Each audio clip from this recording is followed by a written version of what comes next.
you sebagai satu sayap anak muda dalam parti di dalam PKR, dan dia pula di sayap anak muda dekat UMNO. Tapi saya rasa wujud jurang perbezaan pandangan dan juga prinsip.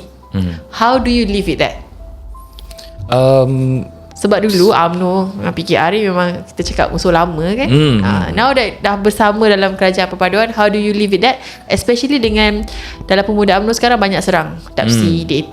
Okay, saya pernah sebut dulu berbanding dengan zaman-zaman rakan-rakan Otai dulu, mereka ni ada sejarah yang panjang bersama UMNO. Yalah, ada yang dibuang kerja, ada yang dipukul, ada yang dipenjarakan, ada yang masuk ISA.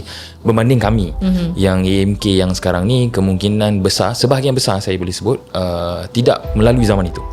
Jadi mungkin sebab tu penerimaan kami bila pertubuhan kerajaan perpaduan ni, kami lebih mudah menerima.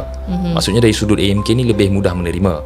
Tapi kita kena tengok juga dasar parti UMNO ni apa, dasar parti keadilan ni apa. Mungkin kita boleh bersama, tapi ada beberapa perkara kita berbeza pendapat. Mungkin Dr. Akmal memikirkan bahawa setengah-setengah perkara ni dia perlu champion atau partinya perlu champion. Kan ada setengah-setengah perkara yang kami berpendapat